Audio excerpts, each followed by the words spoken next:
Welcome back to TimeOut with the Sports Doctor podcast, where life, sports, and medicine intersect. We're very glad that you continue to support this podcast. You can get the information on any platform where podcasts are played, as well as getting the video content on YouTube. But if you want to just get one place to find all the content, go to my website at DrDerrick.com, and you will find everything on that website. So without further ado, let's get into this episode. Welcome to another episode of Time Out with the Sports Doctor podcast. We got another special guest for you today, Mr. BoPete Keyes, aka BoPete, reigning from Laurel, Mississippi. Great guy. Welcome to the podcast. Born and raised. I'm glad to be on here. I'm glad you had me. Absolutely. So, I think I met you now probably about 10 years ago. I think you're about 15 or 16 when we first met. And, it's been a pleasure just watching you grow up and watching you go through college and now in the NFL. So, really proud of what you've achieved and, what you still will achieve in the future. Right. I appreciate that. All right. So it's definitely been about 10 years now, man. I don't even feel like that long. You making me feel old. You're getting old, man. There's a whole nother crew coming up behind you now. Really, though, I was working out with some of the young boys. It was like they graduated in 2028. I'm like, man. Yeah. So you're getting old when you start asking them, when they were born and you were already in school. Like I think your crew, I was asking you, what year were you born? 1997. Exactly. So that's when I was like graduating from high school. So that's when you start to feel old for real. So but yeah, so tell us about, growing up in Laurel. What's life like as a kid, and kind of the role that sports played in your past? Yeah, sports played a major role in my life growing up. Being young, it wasn't much we can do in Mississippi. Not a lot of things to do. And sports is a huge culture here, and we take it very personal as well. As I graduated from Laurel High School between the bricks. So if you're from Mississippi, you know about the bricks and you know about Laurel. And yeah, man, growing up, it was kind of hard for me, and sports just always was that way I can cope. It was my best coping with strategy for me, just going to the court shooting basketball or just going to the field and throwing a ball around with my friends. Basketball was really my first love. I love playing basketball a lot. So most of the times, when I was feeling sad or anything, I just go around with my friends. And sports was the way that we got away from everything. Yeah, so, you mentioned basketball. I think I saw a picture that had you, I believe, Scottie Phillips. It was about 2 or 3 guys, or maybe 3 or 4 guys that went on to play college sports, and many of you went on to play pro sports on the same, AAU basketball team? Yeah, that was our AAU team, South Mississippi Select. Yeah. So that just speaks to the fact that being a good athlete, it's not always the sport that you start off playing that you're going to end up being a pro at. Right, because I definitely thought I was going to be an NBA star. Yeah. So, talk about you're a late bloomer with football. You started playing football when? Well, I started Pee Wee, but then once I got up into middle school, I played 1 year. After that 1 year, I was like, nah, man, I'm going to just stick with basketball, Yeah. And so I didn't play going into high school until my junior year. The football coach, he was like, man, you got to come back out and play football. And I was like, man, I don't know. I was scrawny. I was a scrawny little kid, probably about 150. Right. But I had a little height on me, and I was always athletic. And I was like, it wasn't that I was scared or anything. It's just like I was too focused on basketball at the time, And I was like, man, I'll just give it a shot. I'll go ahead and go. And so I went out my junior year, had a good spring, ended up starting safety my first year in high school, and it went from there, man. Yeah, I think the first play of the game, I got the first tackle on kickoff. We were playing equipment. I was like, oh, yeah, I'm ready. So I'm back, right? I'm ready now. Yeah, now, you mentioned, so you won several championships in high school, basketball and football. How many did you win? I won 1 in basketball and won 1 in football. We lost in the South State Championship my senior year. To Wayne County. We won the football my junior year, we won the football state championship. Yeah. That was the powerhouse team. And we ended up winning the basketball championship my senior year. Man, I thank the Lord for that, man, because, we went to the semifinals Oh, yeah. every year and Yeah. lost to Callaway, Malik Newman. They Malik was Newman. always, Yeah. man. So when we won that championship in basketball my senior year, man, I felt real blessed, man. To have two rings coming out of high school and both sports, having a ring in both sports. Not many people can do that. They Right. don't really have a ring in either sport, so Yeah. it's a huge honor and a blessing for sure. Sure. Sure. And you mentioned that football team, it was star-studded football team. I mean, you had off that one team at least four or five guys to go on to play Division I college football, Mhm. and several of you guys got a chance to play in the NFL. So, but of all those stars, your name was not at the top of that list, right? You were, like you mentioned, a late bloomer. You were probably what, 6'2", 6'3", 150. Yeah. you In know, high school, I probably was about 6'1", 150. yeah, Yeah, yeah. So you had Keon, you had Octavius Cooley, All American as a ninth grader. yeah, Omar Bayless was on that team. I mean, I think Charles Cross might have been a baby on the team. yeah. He, So he don't get the time, but he was there. yeah, so I mean, you're talking about a lot of talent. So let's talk about your recruitment process, and you end up going to Tulane. But tell us how that came about. See, the recruitment process was tough. I didn't think I was going to go play college at all. Like you say, it was a lot of guys, a lot of stars on the team. Even the guys that didn't get a chance to go off and play Division 1, they still were stars, and Right, they had stars coming out of high school. Like we had all of these guys with high stars, and I had zero stars. That means something coming out of high school. So, right. and I got a lot of JUCO offers in Mississippi. Not many JUCO offers out of state. I got HBCUs like Jackson State, Alcorn, Mississippi Valley, and I ended up signing with East Mississippi Community College Hmm. on signing day for JUCO. And so it's crazy because at the district tournament for basketball, we was in the district tournament for basketball, and we was getting ready to go on the court. And so getting ready to go in the layup line, and our football coach, Coach Todd Breland, he came about right before we was getting ready to walk out. He was like, "Yeah, man, you better ball this game." I was like, "Oh yeah, you know that, coach, you know that." And he ended up telling me, "Yeah, you just got an offer from Tulane." I was like, "Oh yeah." I didn't know what Tulane was at the time, to Yeah. be.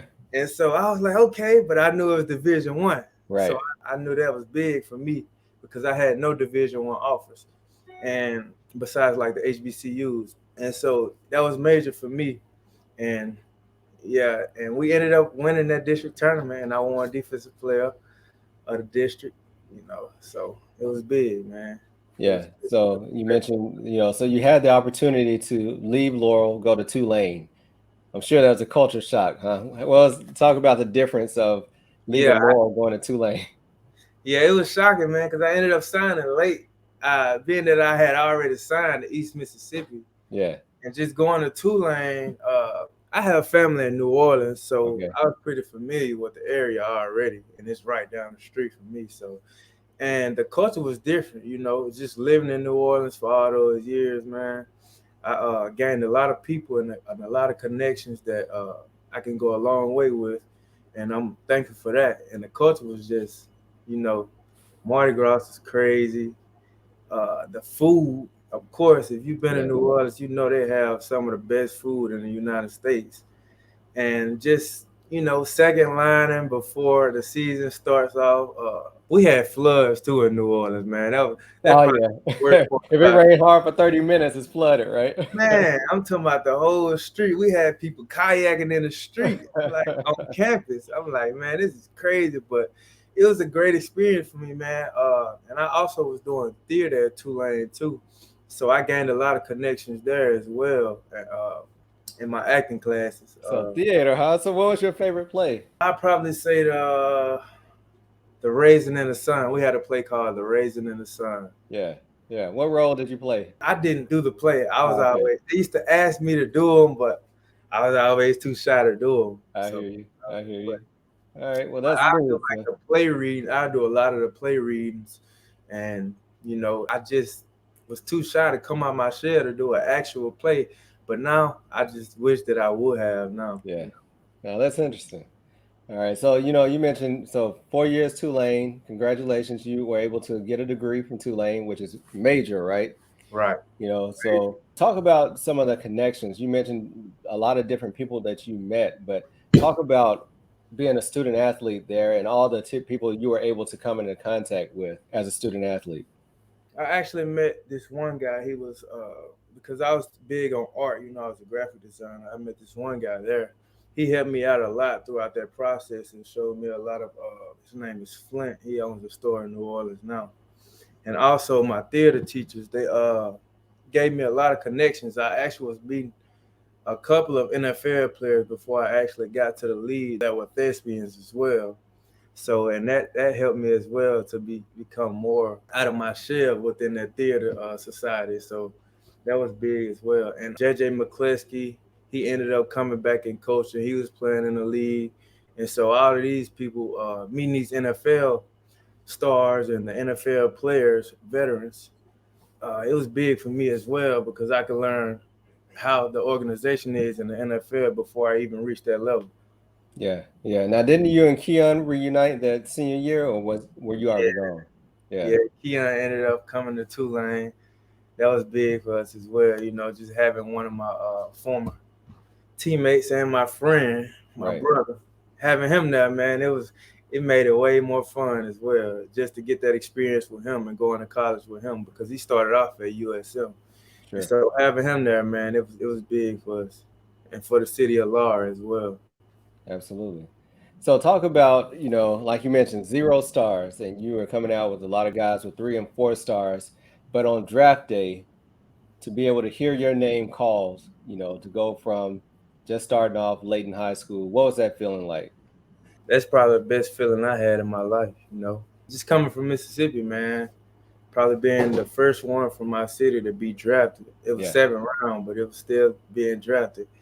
And it was big for me, just that I could be different, showing that not only if I can do it, anybody else from the city could do it as well. Because our small town in Mississippi, we always had athletes, right. but not many people made it to the NFL. And those who did, we always supported them, and we always like Akeem Davis, Alonzo Nix, a lot of those guys. They always good role models for me. And so that was big, man. Just being able to make a spot in history for my city. It paved a lot of way. It paved a lot. It paved the way for a lot of the guys coming out. That feeling is just something that'll forever live with me forever. And not only just me, but for my family and the city as well. Sure, sure. And now it's funny because when you guys were coming through, you were kind of a first wave of guys that were, like you mentioned, many talented players, but many go to JUCO or never finish with JUCO, and then they're just back in the city. But Right. your wave, you had a lot of guys going to Division 1 and actually finishing Division 1. And as you mentioned, you got drafted, and then you come along a couple of years later. Charles Cross gets drafted in the first round, but I think a lot of guys now might take it for granted that these guys are getting these Division 1 offers year in and year out, and we're starting to get guys into the pros, but it hasn't always been like that. So you guys have paved the way for what's going on now in the city of Laurel. Right. It definitely created a lot of exposure for our city and for our team as well. So now that's paving the way for a lot of guys. So now we got guys that just went to Mississippi State, Memphis, Hmm. all of those guys. We still have 5 stars that are at our school now. Right. Because we were not many guys had stars unless you were traveling, playing Right. on different 7-on-7 teams. Not many people are able to do that. Right, to get their exposure. Yeah. Right. You mentioned Akeem Davis, and I think anybody that's gone through Laurel at all knows that name. We recently saw each other at the AD 47 football, not at camp, football academy, right? Because way more than a camp. But Way more. you've continued to come back and support that. Talk about what Akeem Davis means to the city of Laurel and what he's doing through the game of football. If you're enjoying this episode, don't wait to the end to share it. Share it now. Share this with a friend or a colleague that you think might find value in this information. And then also Make sure that you click and leave us a 5-star review and give us feedback because we really value your feedback and your input. Now, back to the episode.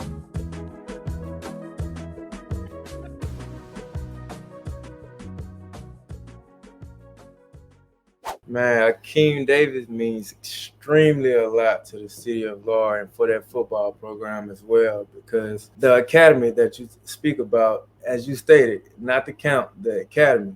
We grew up in that academy, when we were young as well. So he started a long time ago, and it taught us more than just football. It taught us how to be men. It taught us about character. It taught us about how to deal with different ways of life, and all of the things going on around in the world. And he also involved, it's called Cops and Cleats. He also involved Oh, that, yeah.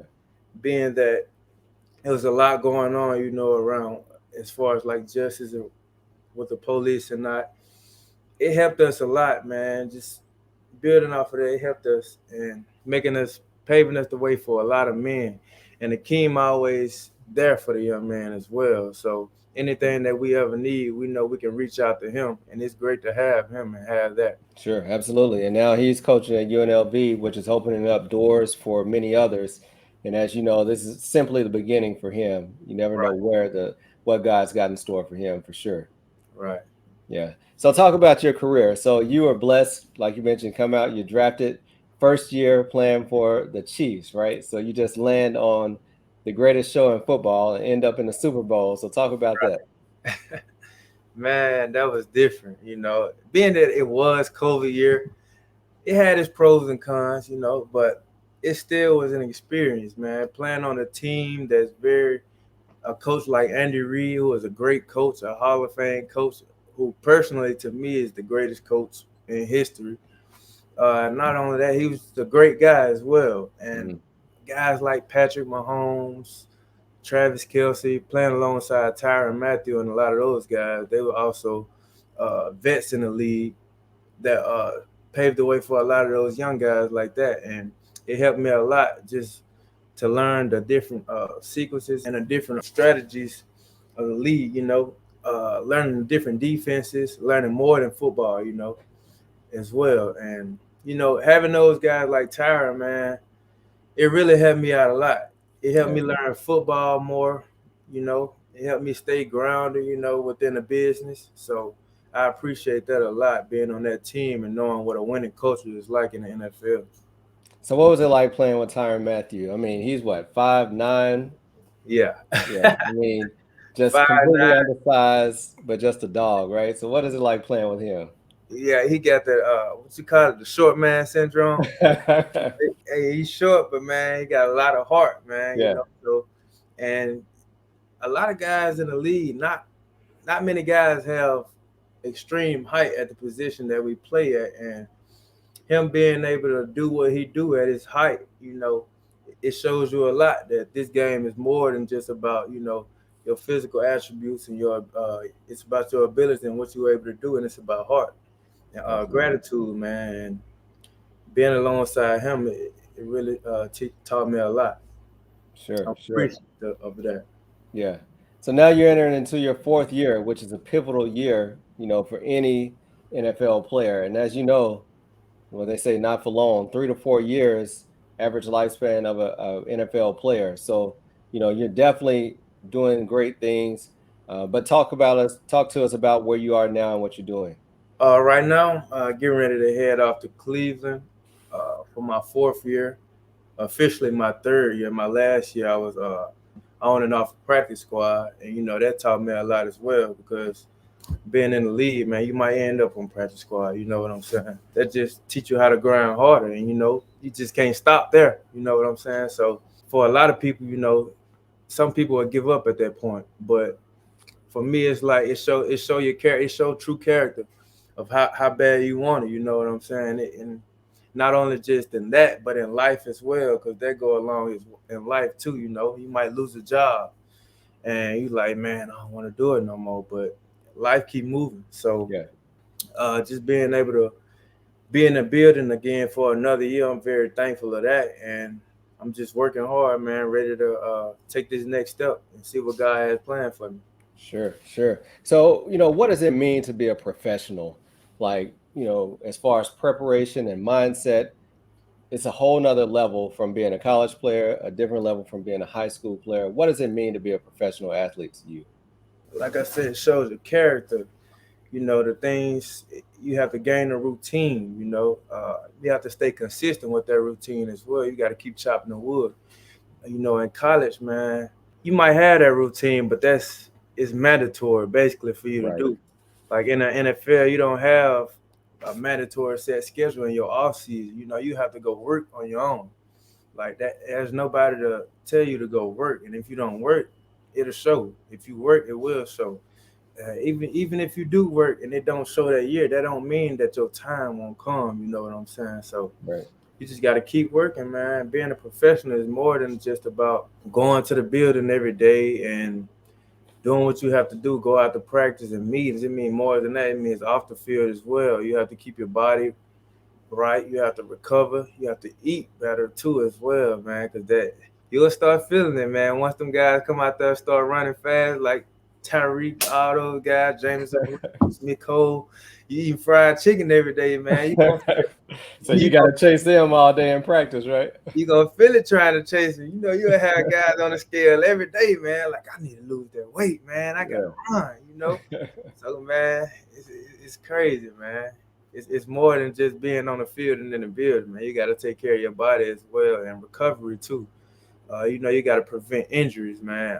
Injuries is the worst part of the game, and because injuries stop a lot of people, man, in their career, and it's crazy. But yeah, you have to prepare well, man. Being a professional athlete, it's about preparation and your plan, your strategic plan of what you want to do.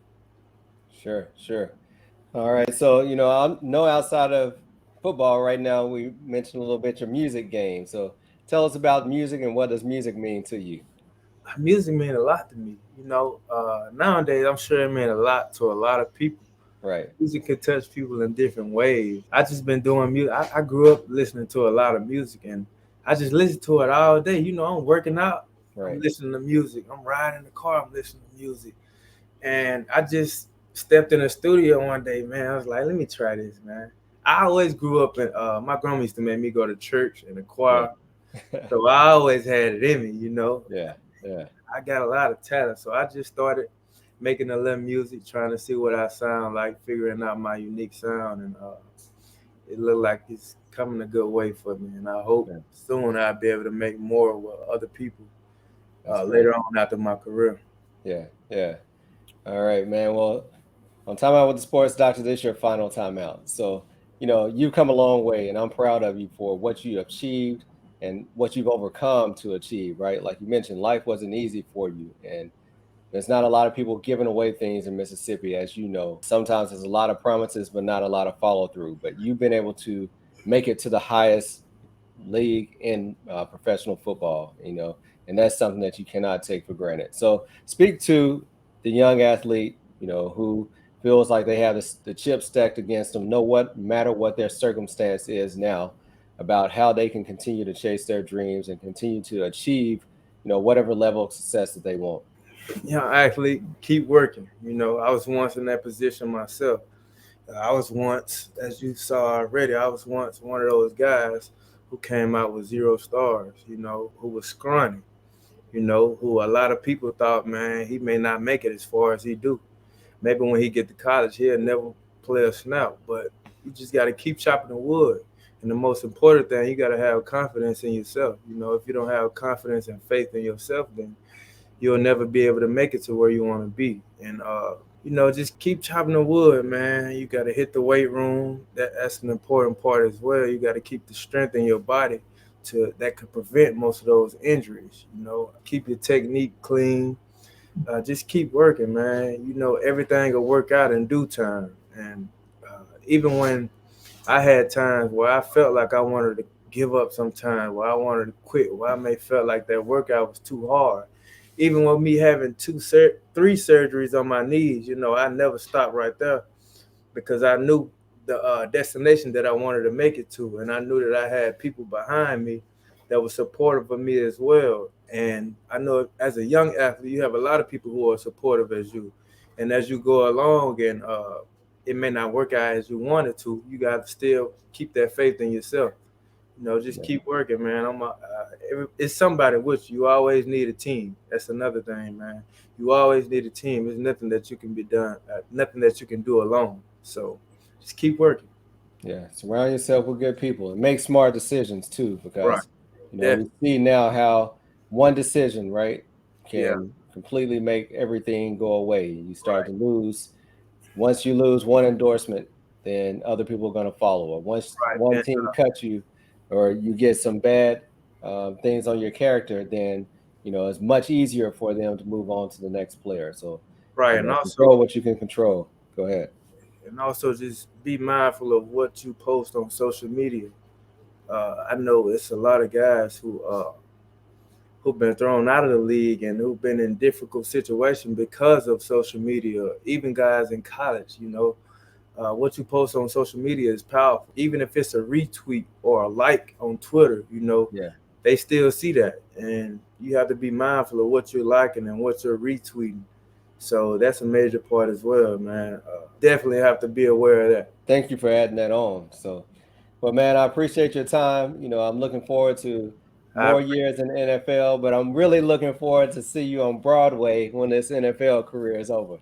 Yes, sir. You'll see me on Broadway in one of the movies, one of your favorite movies as well. I hear you. I hear you. All right, man. Well, hey, I'm rooting for you. Keep making Laurel proud. Keep flying that tornado flag high.